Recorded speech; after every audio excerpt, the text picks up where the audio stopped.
Hello दोस्तों, स्वागत है आपका बीसीए कोर्सेस में। तो चलिए, आज थर्ड लेक्चर है।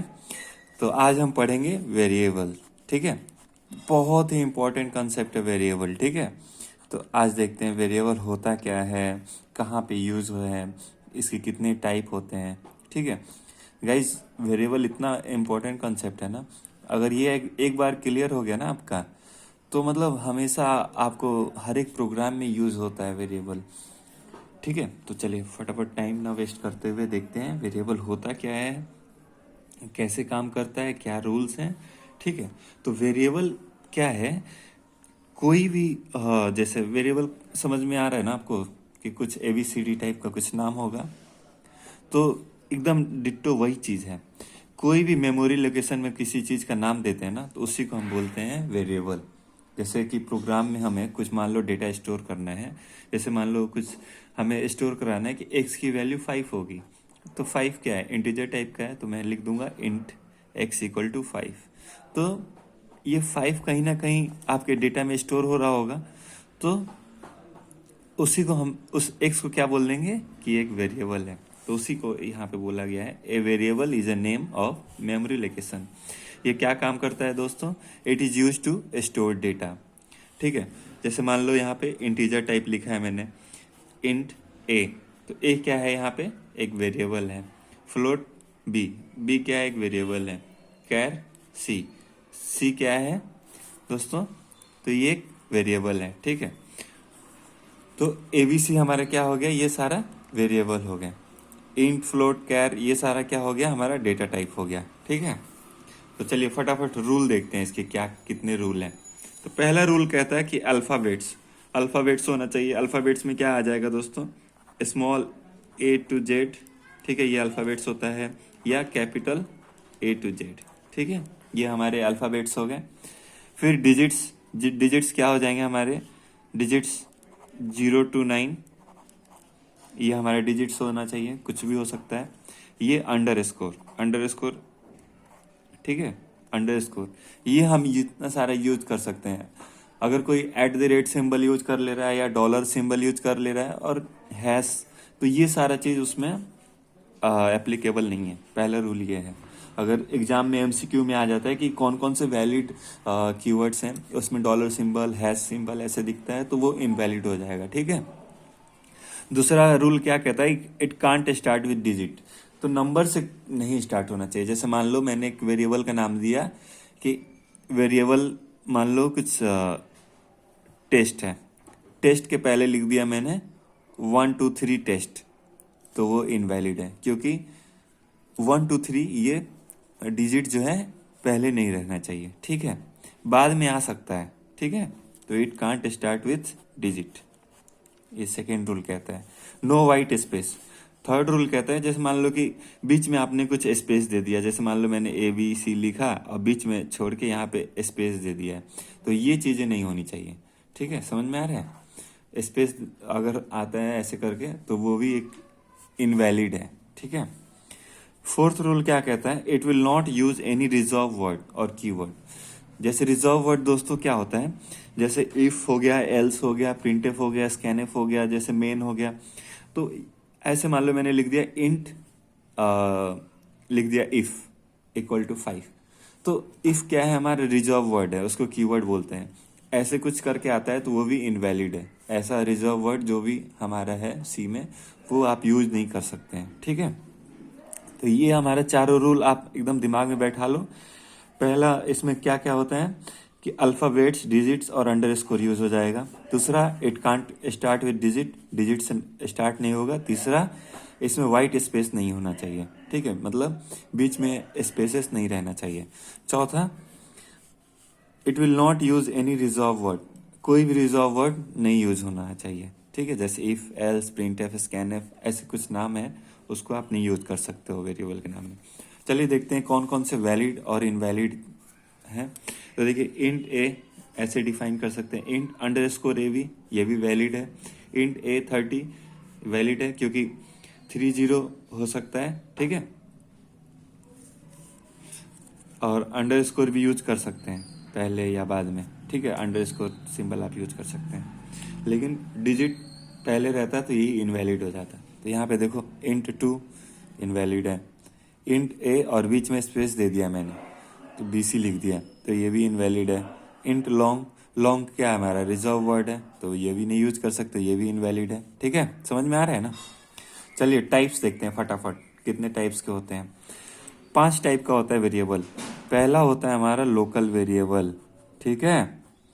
दूसरा ग्लोबल वेरिएबल, तीसरा स्टैटिक वेरिएबल, चौथा होता है ऑटोमेटिक वेरिएबल, पांचवा होता है एक्सटर्नल वेरिएबल। लोकल वेरिएबल क्या होता है दोस्तों? ऐसा वेरिएबल जो किसी मेथड के अंदर या फंक्शन के अंदर डिफाइन रहता है उसको हम लोकल वेरिएबल बोलते हैं, या ब्लॉक के अंदर। ठीक है, फंक्शन या मेथड या ब्लॉक पता है ना आपको कि कोई भी चीज़ ऐसे ऐसे लिखा हो उसको हम ब्लॉक कर देंगे, मतलब करली ब्रेसेस ओपन करली ब्रेसेस क्लोज, उसके अंदर कुछ भी लिखा रहे ये हमारा ब्लॉक होता है। ठीक है, समझ में आया? ठीक है। ग्लोबल वेरिएबल जो होता है वो फंक्शन के अंदर नहीं लिखा रहेगा, वो फंक्शन के बाहर रहेगा, उसको बोलते हैं ग्लोबल वेरिएबल। ठीक है, ठीक है ना। तो गाइस लोकल वेरिएबल समझ में आ गया आपको, ग्लोबल वेरिएबल समझ में आ गया। मैं इसको एकदम डिटेल्स में भी बताऊंगा आपको एग्जांपल दे दे के। ठीक है, स्टैटिक वेरिएबल समझ लीजिए। स्टैटिक वेरिएबल क्या होता है? ऐसा वेरिएबल जो स्टैटिक नाम से होगा, जैसे स्टैटिक इंट एक्स लिख दिया वो स्टैटिक वेरिएबल हो गया। इसका सीन क्या है? अगर मान लो कोई मैंने फंक्शन बनाया और उसमें मैंने static variable int x equal to 5 दिया है, ठीक है, और उस फंक्शन को मैं जितनी बार कॉल करूंगा, मान लो 5 x+1 करके मैंने उसमें लिखा है कि x इक्वल टू x+1 हो जाना चाहिए, तो स्टैटिक वेरिएबल होगा। आप मान लो फर्स्ट टाइम फंक्शन को कॉल कर रहे हो तो 5+1 क्या हो जाएगा 6, फिर सेकेंड टाइम फंक्शन कॉल होगा तो 6 के बाद 7 हो जाएगा, 7 के बाद 8 हो जाएगा। लेकिन यही लोकल वेरिएबल रहता तो वो बार बार 6 ही प्रिंट करता। ठीक है, तो ये समझ में आ रहा है ना कि कब हमें कोई एप्लीकेशन बनाना हो, कहाँ पे रियल लाइफ एप्लीकेशन में कहाँ पे कौन से वेरिएबल को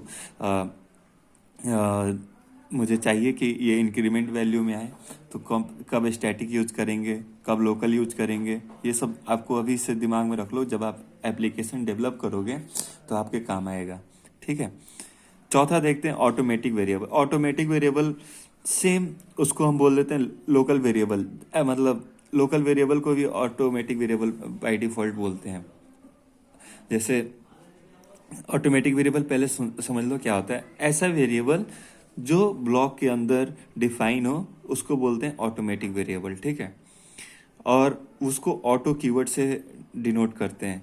तो इसको आप जैसे ऐसे बोल देते हैं, all variable in C that are declared inside the block are automatic variables by default. ठीक है, और इसको हम एक्सप्लिसिटली ऑटो कीवर्ड से लिख सकते हैं, जैसे auto int y equal to 10, तो ये हो जाएगा ऑटोमेटिक वेरिएबल। ठीक है, मेन आपको फोकस करना है लोकल वेरिएबल पे, ग्लोबल वेरिएबल पे और स्टैटिक वेरिएबल पे। ये तीनों बहुत ज़्यादा यूज होगा आपका। ठीक है, चलो पांचवा देख लेते हैं, एक्सटर्नल वेरिएबल क्या होता है।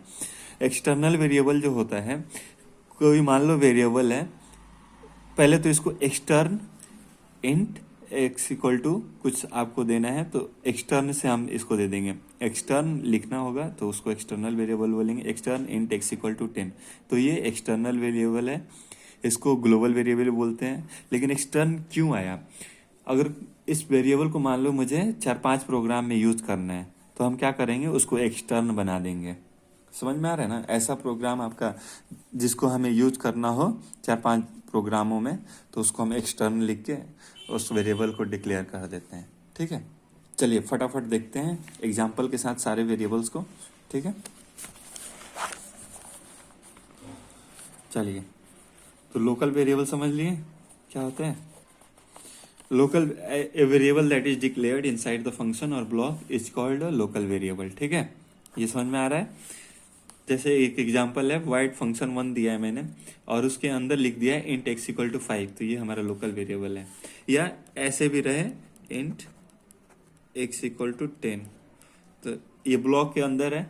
देखो ब्लॉक क्या होता है, ये ब्लॉक है, ये हमारा ब्लॉक हो गया। ठीक है, अब इसके अंदर है तो ये हमारा लोकल वेरिएबल हो गया है। ठीक है ना, इसको हम लोकल वेरिएबल बोल देंगे। चलिए और you must have to initialise the local variable before it is used. जब भी यूज करना होगा तो इसके पहले आपको उसका इनिशियलाइज करना जरूरी है। इनिशियलाइज का मतलब क्या होता है दोस्तों, मैंने इसको 5 दे दिया है, मतलब ये 5 वैल्यू से इनिशियलाइज हो गया है, ठीक है, इनिशियलाइज, ठीक है, उसको हम डिक्लेयर बोलते हैं कि मैंने इसको वैल्यू दे दिया है, वो डिक्लेयर। तो ज़्यादा घबराने की बात नहीं है, ठीक है। चलिए ग्लोबल वेरिएबल देखते हैं क्या होता है। A variable that is declared outside the function और ब्लॉक, ये सिंपल है। अगर इस मतलब ब्लॉक के बाहर है कोई चीज वेरिएबल तो उसको ग्लोबल वेरिएबल बोलेंगे, ठीक है। तो भाई ये क्यों आया, जैसे मान लो कोई भी फंक्शन चेंज करना चाहता है उस वैल्यू को, ठीक है, तो इसलिए वो ग्लोबल वेरिएबल हमने दे दिया कि मान लो, जैसे मान लो फंक्शन 1 है, फंक्शन 2 है, ऐसे बहुत सारे फंक्शन हैं और उस वेरिएबल को वो लोग अपने अकॉर्डिंग चेंज करना चाहते हैं, तो उस वेरिएबल को हम ग्लोबल वेरिएबल बना देंगे। समझ में आ रहा है? चलिए ग्लोबल वेरिएबल समझ में आया। It must be declared at the start of the block, ठीक है। इसका एग्जाम्पल देख लीजिए। इंट एक्स इक्वल टू 20 दिया है। ये देखो दोस्तों, ये फंक्शन यहाँ से शुरू हो रहा है, यहाँ खत्म हो रहा है फंक्शन 1, लेकिन ये हमने डिक्लेयर किया है आउटसाइड, ग्लोबल वेरिएबल है। समझ में आ रहा है? ठीक है। चलिए थर्ड देखते हैं। ऑटोमेटिक वेरिएबल, स्टैटिक वेरिएबल था, तो थर्ड नंबर है आपका स्टैटिक वेरिएबल, ठीक है। स्टैटिक वेरिएबल ऐसा वेरिएबल जो स्टैटिक कीवर्ड के नाम से हो, उसको हम बोलेंगे स्टैटिक वेरिएबल, ठीक है। A variable that is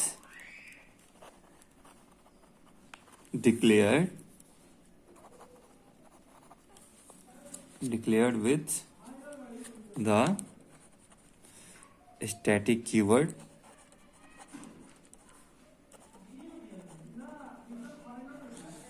is called static variable। समझ में आया?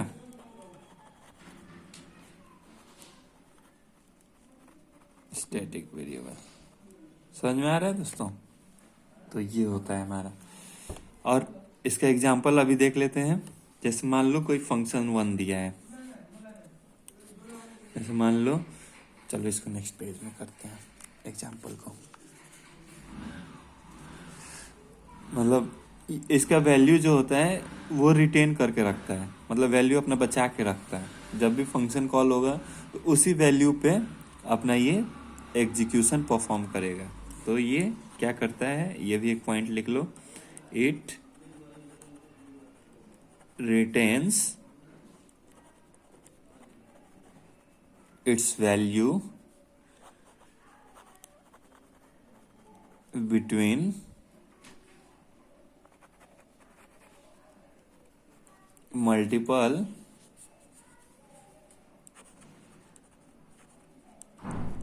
फंक्शन कॉल्स, ठीक है। समझ में आ रहा है? चलिए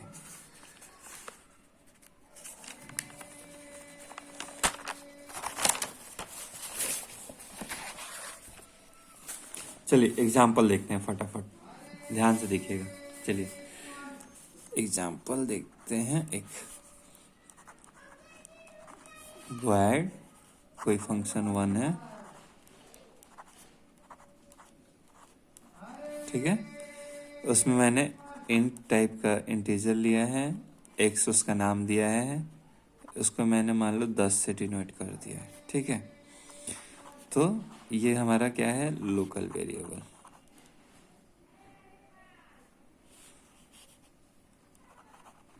ठीक है, क्योंकि फंक्शन के अंदर हम डिफाइन कर रहे हैं। ये हमारा स्टैटिक से एक वेरिएबल डिफाइन कर रहे हैं, उसका मान लो मैंने y नाम दे दिया है और उसका वैल्यू दे दिया है मैंने 10। तो ये हमारा स्टैटिक वेरिएबल हो गया। समझ में आ रहा है? ठीक है। चलिए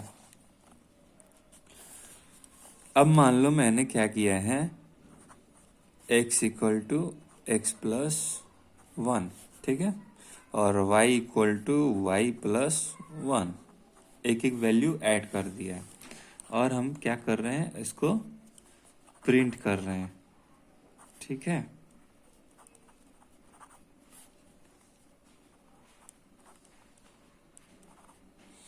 इंटीजर प्रिंट करने के लिए हम क्या करते हैं, परसेंटाइल डी लिखते हैं। ठीक है, दोनों एक्स और वाई है, दोनों है, तो दोनों के लिए हमने परसेंटाइल डी लिख दिया है। ठीक है, अब मैं क्या करूँगा, मेन मेथड से इस फंक्शन को कॉल करूँगा। ठीक है,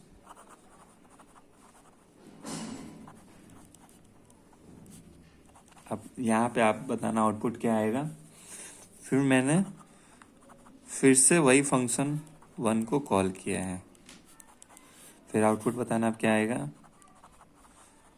फिर से मैं उस फंक्शन को कॉल कर रहा हूँ। तो दोस्तों अब आपको बताना है, ठीक है ना। ठीक है, फंक्शन 1 कॉल हुआ है, तो ये फंक्शन 1 के पास जाएगा देखेगा x, चलो फंक्शन 1 में गया, इंट x इक्वल टू 10 है। ठीक है, और स्टैटिक वेरिएबल है y, उसका वैल्यू 10 है। x क्या बोल रहा है, x में x प्लस 1 करो, मतलब 10 में 10 प्लस 1 किया मैंने, तो 10 प्लस 1 कितना हो गया, x की वैल्यू 11। ठीक है, तो यहाँ पे x की वैल्यू आ जाएगी 11। ठीक है, अब देखना y में क्या है, 10 है। ठीक है, फिर 10 प्लस 1 क्या हो जाएगा, 11 हो जाएगा। तो हमारा यहाँ पे प्रिंट हो जाएगा 11,11। फिर से वही फंक्शन को मैंने कॉल किया है, तो फंक्शन 1 में गया, फिर से फंक्शन 1 में गया, तो अभी x की वैल्यू क्या है, 10 है, क्योंकि लोकल वेरिएबल है, ये फिर से 10 इनिशियलाइज हो जाएगा 10। ठीक है, अब स्टैटिक y में गया, तो y की वैल्यू 10 से क्या हो गई है, अभी यहाँ पे देखिएगा तो 11 हो गई है y की वैल्यू, क्योंकि स्टैटिक वाला अपना याद करके रखता है मेरा अभी कौन सा कितना मेरे पास क्या है, रिजर्व है। ठीक है, तो उसके पास 11 है। ठीक है, तो 10 में क्या हो जाएगा, 10 प्लस 1 11 हो जाएगा, लेकिन y में क्या है, 11 है, 11 प्लस 1 12।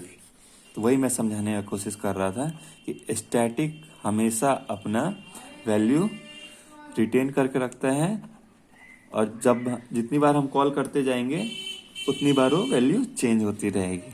समझ में आया, अब यहाँ पे प्रिंट हो जाएगा 30। गाइस समझ में आया ना। चलिए, सॉरी फॉर डिस्टर्बेंस, एक बार देख लीजिए ध्यान से प्रोग्राम को।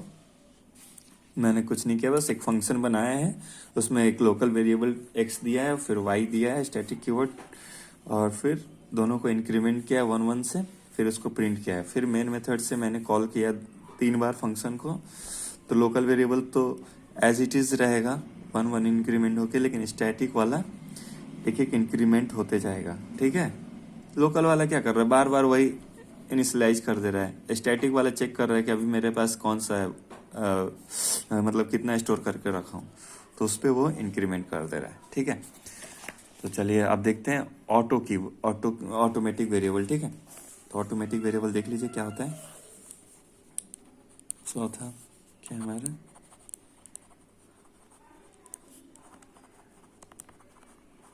ठीक है,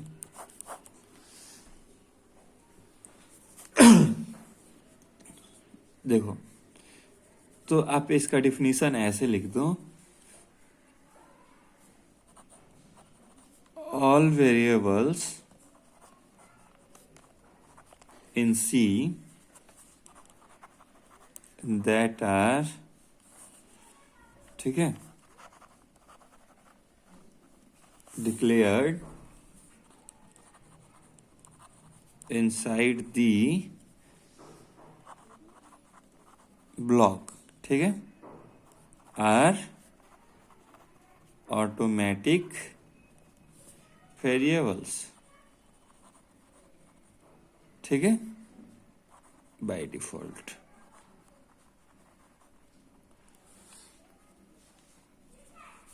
समझ में आ रहा है। अब चलिए all variables in C that are declare inside the block are automatic variables by default. अगर एक्सप्लिसिटली आपको डिक्लेयर करना है कि ये ऑटोमेटिक वेरिएबल है तो आप ऑटो कीवर्ड का यूज कर सकते हैं, ठीक है। तो चलिए चलिए एक सिंपल सा देख लेते हैं इसको। अगर एक मेन मेथड के में बनाया मैंने, ठीक है। अगर मुझे कुछ ऑटोमेटिक वेरिएबल बनाना है तो auto int x equal to 10 मैंने डिक्लेयर कर दिया, तो ये क्या हो गया, ऑटोमेटिक, ठीक है, ऑटोमेटिक वेरिएबल। तो गाइज चलिए फिफ्थ वेरिएबल देख लेते हैं, टाइम ज़्यादा होते जा रहा है।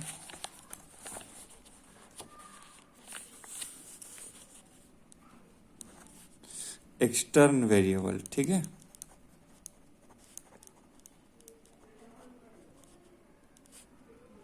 ठीक है,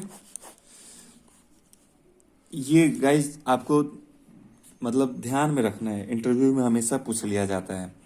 जब आप इंटरव्यू देंगे तो एक्सटर्न वेरिएबल क्या होता है, ऑटोमेटिक वेरिएबल क्या हो जाता है, बस ऐसे याद रखना रहेगा आपको। और स्टैटिक तो हमेशा पूछा ही जाता है कि बंदे को ये आता है कि नहीं आता है, ठीक है। ठीक है, तो चलो एक्सटर्न देखते हैं। जैसे मान लो इसका कहाँ कहाँ यूज करते हैं, तो इसका मैं डेफिनेशन ऐसे लिख देता हूँ। Suppose if you want to share a variable in multiple C program files, then you have to use an external variable, ठीक है। तो उसको एक्सटर्नल वेरिएबल को हम एक्सटर्न कीवर्ड से डिनोट करते हैं। तो लिखो we can share a variable in multiple C source file, ठीक है,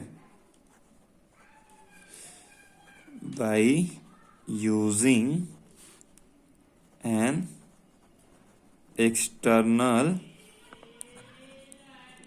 वेरिएबल, ठीक है।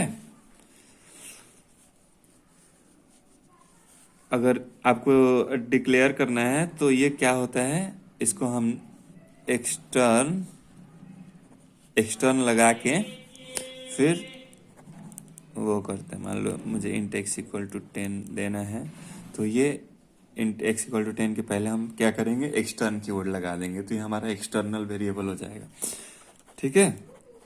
ये एक्सटर्नल वेरिएबल, ये हमारा समझो तो एक सिंटेक्स टाइप का हो गया। सिंटेक्स हम दे रहे हैं कि ऐसा होना चाहिए, ठीक है। आ रहा है समझ में दोस्तों?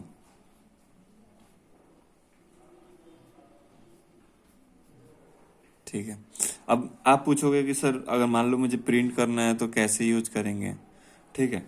तो मान लो ये हमारा किसी फाइल के अंदर है, ये हमने कहीं स्टोर कर रखा है। मान लो उस फाइल का नाम है myfile.h, ठीक है, ऐसे फाइल के अंदर है। अब इस फाइल को यूज करना है तो हम एक प्रोग्राम बनाएंगे। जैसे मान लो कोई प्रोग्राम है मेरा, प्रोग्राम 1 है .c, उसका नाम हमने दे दिया प्रोग्राम 1.c, ठीक है। आप लोग ये एग्जीक्यूट करके देखना, ठीक है। तो हम क्या करेंगे, हैश इंक्लूड, ठीक है, ठीक है। अब फाइल है तो उसको ऐसे डबल कोट्स में myfile.h, ठीक है। फिर hash include standard input output header file, ठीक है। अब मैं क्या करूँगा, यहाँ पे एक मेथड बना रहा हूँ, फंक्शन बना रहा हूँ, void प्रिंट वैल्यू।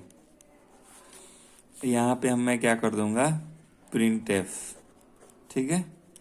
यहाँ पे हमने दे दिया ग्लोबल वेरिएबल, ठीक है।